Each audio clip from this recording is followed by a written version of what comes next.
नमस्कार, स्वागत है आप रोज झलको जयपुर पर। मैं नंदिता आपरे साथ।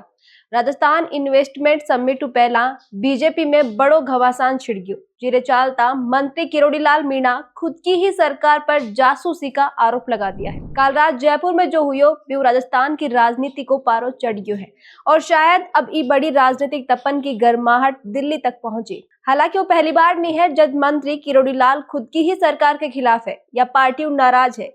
यूं पहला भी वे कई बार पार्टी और नेताओं नाराज हो चुका है। मंत्री किरोड़ीलाल मीणा आज सुबह गृह राज्य मंत्री जवाहर सिंह बेडम का सरकारी आवास पर पहुंचकर एक प्रेस कॉन्फ्रेंस कर बोलिया कि इंटेलिजेंस की तरफ सरकार ने आ रिपोर्ट भेजी गई है कि मैं राजस्थान की इन्वेस्टमेंट समिट में बाधा डालना चाहूँ। वे बोलिया और बड़ो शर्मनाक है। क्रिमिनल ऑफेंस का वो गिरफ्तार होनी चाहिए। इंटेलिजेंस ऐसे लोग जो थाने की प्राइम पोस्टिंग पे रहते हैं। इंटेलिजेंस को पता नहीं कैसी इंटेलिजेंस से मेरे को हंसी आ रही है कि डॉक्टर किरोड़ीलाल राजस्थान में विघ्न डालेंगे, किसानों को लेके, पेपर लीक वालों को लेके, सफाई कर्मियों को लेके, और 17 तारीख की पीएम की सभा में भी विघ्न डालेंगे। मैं पार्टी का 50 साल का समर्पित कार्यकर्ता, मोदी जी के साथ काम किया हुआ, मैं चाहे मंत्री रहूं या एमएलए रहूं या न रहूं, मैं ऐसा गंदा काम नहीं कर सकता कि मेरी सत्ता, मेरी पार्टी मेरी माँ है और उस माँ के बेटे भजन लाल राजस्थान के मुखिया हैं, तो मैं भाई पे ऐसा वार नहीं कर सकता जैसा इंटेलिजेंस कह रही है। कोई लड़ाई लड़ूंगा तो सीधी लड़ूंगा, बता के लड़ूंगा, जैसे राणा प्रताप लड़ता था, एक हाथ में तलवार रहती थी, दुश्मन को भी एक तलवार पकड़ाता था कि आ जाओ अपन लड़ते हैं। मैं ऐसे छोरा नहीं घोपता जैसे दौसा में मेरे भाई के छोरा घोपा। किरोड़ी बोलिया कि कहीं मैं एक मंत्री हूँ या करूँ, मैं बीजेपी को समर्पित कार्यकर्ता हूँ। वे बोलिया कि पिछला दिना में एक 92 वर्षीय बुजुर्ग एनआरआई निवेशक ने एसीबी ले गयो हो। 12 एसीबी में 3 प्रकरण दर्ज है और हाईकोर्ट भी बोलियो कि पर कार्रवाई करो, पर पुलिस कार्रवाई नहीं कर रही। किरोड़ी मीणा आगे बोलिया कि मैं बाने एसीबी दफ्तर जरूर ले गयो हो, पर वे मारी बात नहीं मानी और बटे धरना पर बैठ गया। आज सबके चालता सरकार के पास ओ फीडबैक पहुंचो है कि ओ सब किरोड़ीलाल मीणा करवा रिया है। ओ भी बोलियो जा रही है कि किरोड़ीलाल मीणा का भाई चुनाव हार गया, इसलिए फ्रस्ट्रेशन में है, पर मैं चुनाव हारियो ज्यादा हूँ और जीतियो कम हूँ, इसलिए आ सब मने कोई फर्क नहीं पड़े। आपने बता दूं जयपुर में 9-11 दिसंबर तक 3 दिन राइजिंग राजस्थान समिट को आयोजन होने जा रही है, जिन्हें लेकर बीजेपी सरकार तैयारियां में लागेड़ी है और 9 दिसंबर ने पीएम मोदी इस समिट को उद्घाटन करने जयपुर आया है।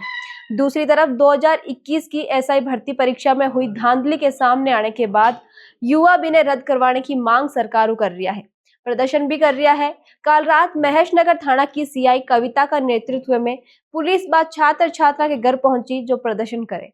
ये बात की जानकारी मंत्री किरोड़ीलाल मीणा ने मिली और जानकारी मिलता ही वे मौका पर पहुंचकर पुलिस भिड़ गया। इस दौरान मंत्री किरोड़ीलाल काफी नोकझोंक भी हुई। मंत्री का आरोप है कि पुलिस बेवजह रात में घर जार जार बच्चा ने परेशान कर रही है। दूसरी तरफ सीआई कविता रो कहना है कि माने सीनियर अफसर की तरफ ऑर्डर मिला हा कि अब बच्चा जार बात करो, क्योंकि माने इनपुट मिला हा कि राइजिंग राजस्थान समिट में ये लोग प्रधानमंत्री नरेंद्र मोदी के सामने विरोध कर सके। इस विवाद के बाद आज किरोड़ीलाल मीणा गृह राज्य मंत्री जवाहर सिंह बेडम मुलाकात करी। इस दौरान में बोलिया कि कविता शर्मा ने गिरफ्तार करनी चाहिए, वह खिलाड़ी नहीं है, फिर भी खेल कोटाऊ नौकरी हासिल करी है। भी पर केस दर्ज है, कविता शर्मा की नौकरी फर्जी तरीका लागेड़ी है। संजीव नैन ने इसकी जांच ने आश्वासन दिया है कि मैं इनको अभी ले जाके मुख्यमंत्री जी से मिलाऊंगा, और रात को मैं 11 बजे मेरे पास फोन आया ये सब इंस्पेक्टर बच्चों का कि ये जो विकास बिधूड़ी जिसकी अभी हाल ही में शादी हुई है, ये महावीर नगर में एक किराए पे कमरे में रहता है। वहाँ पुलिस रात को पहुंची कविता शर्मा की अगुवाई में, इसका गेट तोड़ दिया, इसने खोला नहीं तो बाहर से ताला लगा दिया। मैं पहुंचा तो उसको अत्याचार करने से मैंने रोका कविता शर्मा को। और ये कविता शर्मा कौन है?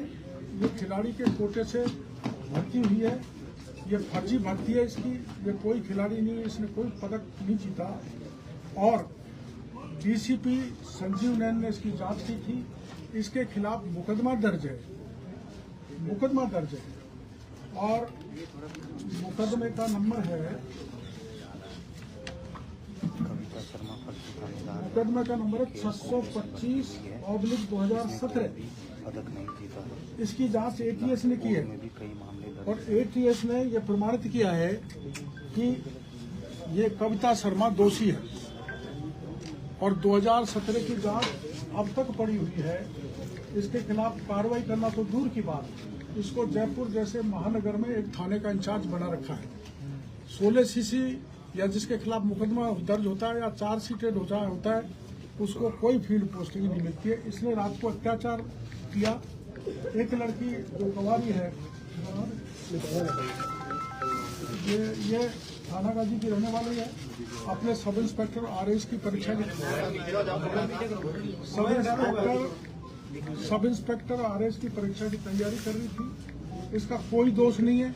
इसको ये घर पर 3 मेल और कविता खुद गई, इनसे धक्का मुक्की की, बाप को कुछ जवाब बताया नहीं और रात के 11:30 बजे इसको उठा के कविता शर्मा ले गई। घंटों तक इसको गाड़ी में बैठाए रखा। मैं इसको छुड़ा के लाया और इनके पिताजी को जाके इस बच्ची को सुपुर्द किया।